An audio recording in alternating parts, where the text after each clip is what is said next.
અથડામણ બાદ પોલીસ એક્શનમાં આવ્યું છે। નવસારી જૂથ વિભાગ મુદ્દે સુરત રેન્જ આઈજી નવસારી જિલ્લાની મુલાકાતે પહોંચ્યા હતા।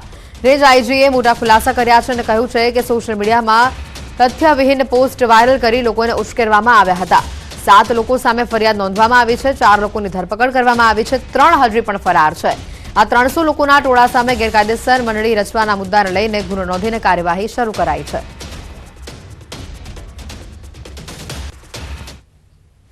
एक पार्किंग बाबतनु बोलाचालीनो इंसिडेंट बन्यो हतो। ते इंसिडेंट पछी घणा बधा लोको त्यां भेगा थई गया हता। आजे सवारे ते इंसिडेंट बाबतमां एफआईआर नोंधाई चूकी छे। एफआईआर हिसाबथी टोटल 6 आरोपीओ ए इंसिडेंटनी अंदर संकळायेला हता। ते बाबतमांथी टोटल 4 आरोपीओनी धरपकड पोलीस द्वारा करवामां आवी छे अने 2 आरोपीओनी शोधखोळ हाथ चालुमां छे।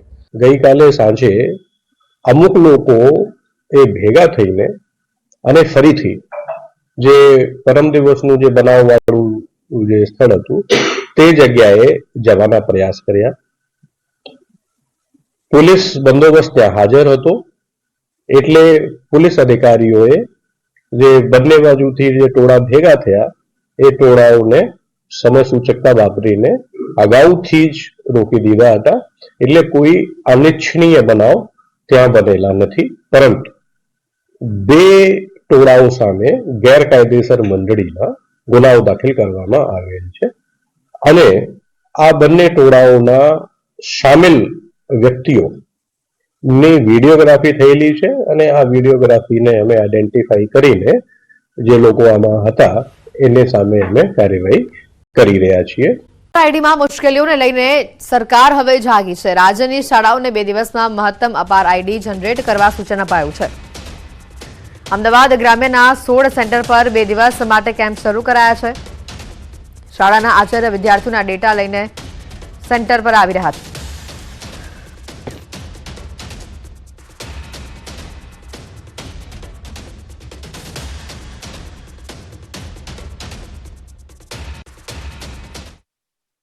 સેન્ટરો તૈયાર કરવામાં આવ્યા છે, જ્યાં તમામ શાળાઓના આચાર્યો વિદ્યાર્થીઓની યાદી સાથે ત્યાં ઉપસ્થિત રહેશે। તેમજ ત્યાં જે તે સેન્ટર નક્કી કરેલા સેન્ટરો ઉપર અમારા તાલુકાના MIS તેમજ CRC BRC મિત્રો દ્વારા એમનું નિરાકરણ કરવામાં આવશે કે જ્યાં નામ સુધારો કરવાનો છે કે જે શાળા કક્ષાએ મૂંઝવણ આવે છે એમનું આજના દિને અહીંયા સોર્ટ આઉટ કરી અને અપાર આઈડીમાં વધારેમાં વધારે કાર્ય કરી શકીએ એ માટેનો પૂરતો પ્રયાસ કરીએ છીએ। અપાર આઈડી બનાવવાના મામલામાં પારાવાર મુશ્કેલીઓ સામે આવતા આખરે સરકાર જાગી છે અને રાજ્યની અલગ અલગ શાળાઓમાં કેમ્પ કરી અને અપાર આઈડી જે છે તે જનરેટ કરવાની સૂચનાઓ આપવામાં આવી છે અને તેને લઈને અમદાવાદ ગ્રામ્યના 16 જેટલા સેન્ટર પર અપાર માટેના 2 દિવસના કેમ્પ જે છે તે શરૂ કરવામાં આવ્યા છે। One nation one student ID બનાવવા અંતર્ગત અપાર આઈડી બનાવવાની કામગીરી જે છે તે જે રાજ્યની શાળાઓમાં ચાલી રહી છે, પરંતુ તેમાં કેટલીક મુશ્કેલીઓ જે છે તે સામે આવી રહી છે। શાળાઓમાં GR અને આધાર કાર્ડમાં જે ભૂલો હોવાના કારણે અપાર આઈડી જે છે તે જનરેટ થઈ શકતા નથી। જન્મ તારીખમાં ભૂલો હોવાના કારણે કે પછી વ્યાકરણની ભૂલો હોવાના કારણે આધાર કાર્ડ સાથે જે છે તે લિંક નહીં થતાં અપાર આઈડી જનરેટ થતા નથી અને તેને લઈને ક્યાંક ને ક્યાંક અપાર આઈડી બનાવવામાં જે મુશ્કેલીઓ જે સામે આવી રહી છે તે જે છે સુધારો કરવા માટે શાળાઓ જે છે તેમાં કેમ્પ કરવામાં આવી રહ્યા છે અને અમદાવાદ ગ્રામ્યની 16 જેટલી શાળાઓના સેન્ટરો જે છે કે ત્યાં આ પ્રકારની કામગીરી કરવામાં આવી રહી છે। કેમેરામેન પ્રકાશ દેસાઈ સાથે સંજય ટાંક, ન્યૂઝ 18 ગુજરાતી, અમદાવાદ। પલસાણામાં એટીએમમાં ચોરીનો નિષ્ફળ પ્રયાસ સામે આવ્યો છે। બેંક ઓફ બરોડાની પલસાણા બ્રાન્ચમાં ચોરીનો નિષ્ફળ પ્રયાસ સામે આવ્યો। અજાણ્યા સમયે એટીએમ મશીનમાં ચોરીના ઈરાદે તોડફોડ કરી સાયરનનો વાયર તોડીને ચોરી કરવાનો પ્રયાસ કર્યો હતો। ચોરીના પ્રયાસની આ ઘટના બેંકના સીસીટીવી કેમેરામાં કેદ થઈ છે। પલસાણા પોલીસે સીસીટીવીના આધારે સમગ્ર મામલે તપાસ હાથ ધરી છે।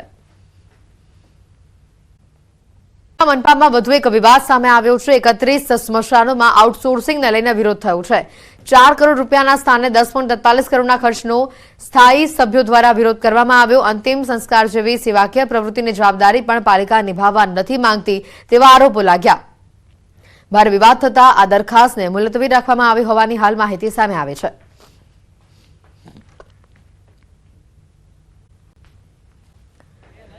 રાજકોટમાં તંત્રી સુધારાને લઈને વિરોધ યથાવત હોય તેવા આ દ્રશ્યો સામે આવ્યા। મોટી સંખ્યામાં લોકો આ વિરોધમાં જોડાયા હતા। 10,000થી વધુ લોકો આ મૌન રેલીમાં જોડાયા। રેલી બાદ કલેક્ટરને આવેદનપત્ર પણ પાઠવવામાં આવ્યું હતું। બિલ્ડરોએ આ વિશાળ મૌન રેલી યોજી હતી।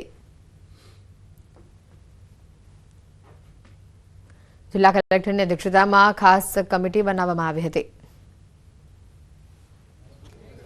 8 મહિનાથી કોઈ પણ જાતના કમ્પ્લીશન સર્ટિફિકેટ મળ્યા નથી।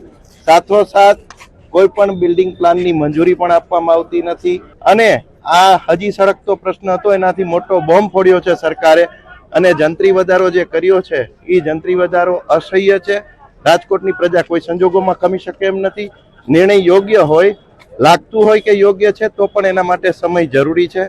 5 થી 7 વર્ષનો સમય આપવો બિલ્ડરોને વિકાસ માટે જરૂરી છે। આટલા વર્ષોથી ચાલતી આ સમસ્યાને આવી રીતનો મોટો એટેક આપે એ ઘણું ગેરબંધારણીય છે। બસ જે પ્રકારે સરકારે જંત્રીમાં દરમાં વધારો કર્યો છે એ દરની અંદર જે સમય એક તો પહેલા આપે તો સમજીને લોકો પોતાની રજૂઆત વ્યવસ્થિત કરી શકે અને જે કાંઈ આના માટે તજજ્ઞો છે એનો અભિપ્રાય, પબ્લિકનો અભિપ્રાય એ જોયા પછી સરકાર એમાં નિર્ણય લે, સમાજલક્ષી નિર્ણય લે એવી સરકારશ્રીને વિનંતી છે। અત્યાર સુધી રાજકોટમાં લગભગ 150 જેટલા વાંધાઓ આવ્યા છે અને એની ઊંડાણપૂર્વક તપાસ કરવામાં આવી રહી છે। લોકોની માંગને જોતા હવે ઓફલાઈન વાંધા સ્વીકારવાનું પણ ચાલુ કરી દેવામાં આવ્યું છે। તાલુકા મામલતદારશ્રીની કચેરી, ડેપ્યુટી કલેક્ટરશ્રીની કચેરી અને કલેક્ટર કચેરીમાં આ વાંધાઓ રજૂ કરી શકાય છે અને ઓનલાઈન પણ વ્યવસ્થા ચાલુ છે। એ દિશામાં કલેક્ટર લેવલની એક કમિટી બનાવવામાં આવેલી છે જે આ બધા જે ફરિયાદો છે એનું અભ્યાસ કરી સરકારમાં પોતાની ભલામણ કરશે। જંત્રીના ભાવ વધારાથી જ રોષ વ્યાપ્યો છે। વડોદરા, રાજકોટ અને અમદાવાદથી અલગ અલગ દ્રશ્યો બતાવી રહ્યા છે। બિલ્ડર એસોસિએશનમાં વિરોધ છે। બિલ્ડરોએ મોટી સંખ્યામાં વિશાળ રેલી યોજી હતી અને સાથે જ કલેક્ટરને આવેદનપત્ર પણ પાઠવ્યું હતું અને તાત્કાલિક ધોરણે નિયમોમાં ફેરફાર કરવામાં આવે તેવી તેઓએ માંગ કરી છે। જિલ્લા કલેક્ટરની અધ્યક્ષતામાં ખાસ કમિટી પણ બનાવવામાં આવી હોવાની વિગતો સામે આવી રહી છે અને જે તેમાં વાંધા અરજીઓ છે તે સરકાર સુધી પહોંચાડવામાં આવશે।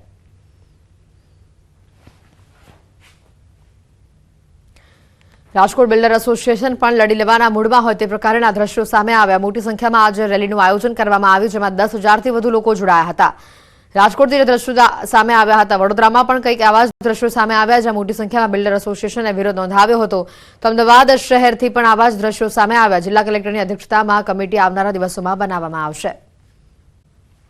જંત્રીમાં ભાવ વધારા સામે વિરોધનો સૂર યથાવત છે। ક્રેડાઈ બાદ હવે રાજકોટ બિલ્ડર એસોસિએશન પણ લડી લેવાના મૂડમાં છે। રાજકોટ બિલ્ડર એસોસિએશન અને તેની સાથે જોડાયેલા અન્ય એસોસિએશનના હોદ્દેદારો અને સભ્યોએ વિશાળ મૌન રેલી યોજી અને જંત્રીમાં સૂચિત ભાવ વધારાનો વિરોધ નોંધાવ્યો। બહુમાળી ભવન ચોકથી કલેક્ટર કચેરી સુધી મૌન રેલી યોજવામાં આવી જેમાં 10,000થી વધુ લોકો જોડાયા હતા। રેલી બાદ કલેક્ટરને આવેદનપત્ર પાઠવવામાં આવ્યું જેમાં અલગ અલગ 17 મુદ્દાઓને ટાંકવામાં આવ્યા। સરકારે નવી જંત્રીમાં સૂચવેલો ભાવ વધારો બાંધકામ ઉદ્યોગ માટે મરણોત્તર સમાન હોવાની રજૂઆત કરવામાં આવી છે। તો કલેક્ટરે પણ કમિટીને મળનાર તમામ વાંધા અરજીઓ સરકાર સુધી પહોંચાડવામાં આવશે તેવી બાહેધરી આપી હતી। એવાયમાં યોજના અંતર્ગત ગેરરીતિ બદલ રાજ્યની 5 હોસ્પિટલને સસ્પેન્ડ કરાઈ છે। ગત અઠવાડિયામાં રાજ્યની કુલ 5 એમ્પ્લેન હોસ્પિટલ અને 2 ડોક્ટરોને યોજના અંતર્ગત સસ્પેન્ડ કરવામાં આવ્યા છે। પાટણની 2, દાહોદની 1, અમદાવાદ અને અરવલ્લીની 1 હોસ્પિટલને સસ્પેન્ડ કરાઈ છે। SAFUએ તજજ્ઞ તબીબોની ટીમ સાથે રાખીને શંકાસ્પદ હોસ્પિટલોની મુલાકાત લીધી હતી। પ્રિયોથ દરમિયાન લેબ રિપોર્ટમાં છેડછાડ, યોજનાની માર્ગદર્શિકાનું ઉલ્લંઘન, BU અને ફાયર સેફટી સર્ટિફિકેટના અભાવ સહિતના કારણોસર હોસ્પિટલને સસ્પેન્ડ કરાઈ છે। 50 લાખ સુધીની પેનલ્ટી અને ક્ષતિઓની પૂરતા ન થાય ત્યાં સુધી યોજનામાંથી સસ્પેન્ડની કાર્યવાહી SAFUની ટીમ હોસ્પિટલના રેકોર્ડની કરી રહી છે ચકાસણી। આ યોજનાની માર્ગદર્શિકાનું ઉલ્લંઘન થશે તો કાર્યવાહી પણ કરવામાં આવશે। Cardio, radio, chemo, neonatal care આ સહિતની સારવાર માટે સરકારે SOP બનાવી હતી। ટૂંક સમયમાં નવી માર્ગદર્શિકા જાહેર કરવામાં આવશે। મહત્વના સમાચાર, તાંત્રિકના મોતના ખેલને લઈને 12 લોકોની હત્યા કર્યા બાદ મોતને ભેટનારા તાંત્રિક અંગે મોટા ખુલાસા થયા છે। તાંત્રિક નવલસિંહ ચાવડાએ પોતાના જ 3 સંબંધીઓની હત્યા કરી હતી જેમાં બીમાર રહેતા દાદીની હત્યા કરવામાં આવી હતી। બીમારી પાછળ ખર્ચો વધતા તાંત્રિકે પોતાની જ દાદીની હત્યા કરી નાખી જ્યારે મિલકત માટે તેણે પોતાના કાકાની હત્યા કરી હતી। તાંત્રિકનો મોતનો આ ખેલ ફક્ત 20 રૂપિયાની ઝેરની પડીકી અને 12 લોકોની હત્યા। સુરેન્દ્રનગરના વઢવાણના તાંત્રિક નવલસિંહ ચાવડાને તો પાપની સજા મળી ગઈ, પરંતુ મરતા પહેલા તેણે 12 લોકોની હત્યાની કબૂલાત કરી.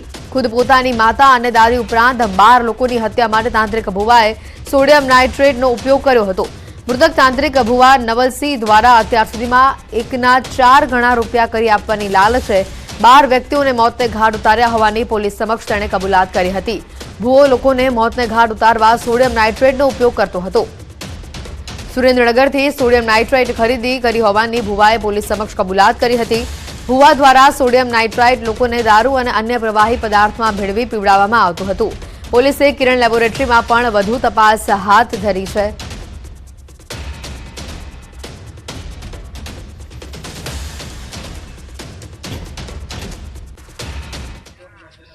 નવલભાઈ અમારી ત્યાં આવ્યા, અમને એક્ઝેક્ટ ધ્યાન નથી, પણ આવ્યા તો ખબર નથી. અને સોડિયમ નાઇટ્રેટ તો અમે રિસ્ટ્રિક્ટ નથી, વેચી છીએ અને ઓપન બજાર વેચી શકાય છે. એટલે નવલભાઈ લઈ ગયા છે એ અમારું એક્ઝેક્ટ ધ્યાન નથી અમને, કારણ કે ગ્રાહકનું અમને ધ્યાન નથી કોણ શું લઈ ગયા હોય. આ છે ડાઇંગ ઇન્ડસ્ટ્રીમાં વપરાય છે અને કેમિકલ ઇન્ડસ્ટ્રી વપરાય છે, મેટલ ઇન્ડસ્ટ્રી વપરાય છે. એટલે માત્ર વેપારનો માત્રનો કોઈ નિયમ નથી. નાના ગ્રાહકનું કઈ બી કામ કલર ડાઘા બાગ કલર વાપરવો હોય તો 100 ગ્રામ દે ને 500 કિલો દે ને 10 કિલો દે. એટલે માપ નથી કે કેટલું દેવું. સોડિયમ નાઇટ્રેટથી 12 લોકોની હત્યા કરનારા આ ભુવા નવલસિંહ ચાવડાનું મોત નીપજ્યું. અમદાવાદમાં લોકઅપમાં વોમિટ થયા બાદ ભુવો ઢળી પડ્યો અને તેનું મોત થયું છે, જેને સારવાર માટે ખસેડાતા તબીબોએ તેને મૃત જાહેર કર્યો. સરખેજ પોલીસે ભુવા નવલસિંહ ચાવડાની ધરપકડ કરી હતી અને ત્યારે તપાસમાં ચોંકાવનારા ખુલાસાઓ થયા છે. ભુવાએ આર્થિક ફાયદા માટે તાંત્રિક વિધિની આડમાં 12 લોકોની હત્યા કરી હોવાની પોલીસ સામે કબૂલાત કરી હતી. આરોપીઓ તમામ લોકોને સોડિયમ નાઇટ્રેટ આપીને મોતને ઘાટ ઉતાર્યા હોવાનું સામે આવ્યું છે, જેમાં અસલાલીમાં 1, સુરેન્દ્રનગરમાં 3, પડધરી, અંજાર અને વાંકાનેરમાં હત્યા કરી હોવાનું સામે આવ્યું છે. પોતાના જ 3 પરિવારજનોની હત્યા પણ તેણે કરી છે.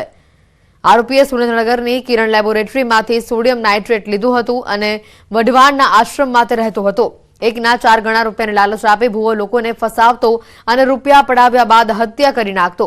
આરોપી જે તે વ્યક્તિને વિશ્વાસમાં લઈ રૂપિયા પડાવતો હતો અને બાદમાં પાણી કે આલ્કોહોલમાં સોડિયમ નાઇટ્રેટ પીવડાવવા માટે આપતો હતો, જેનાથી વ્યક્તિનું મોત થઈ જાય અને આખો મામલો હાર્ટ એટેક કે અકસ્માત કે આત્મહત્યામાં ખપાવી શકાય.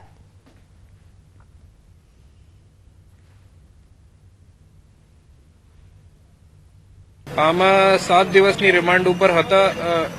10 તારીખ સુધી તપાસમાં એમનો 12 જેટલા મર્ડરની કબૂલિયાત કરેલી છે.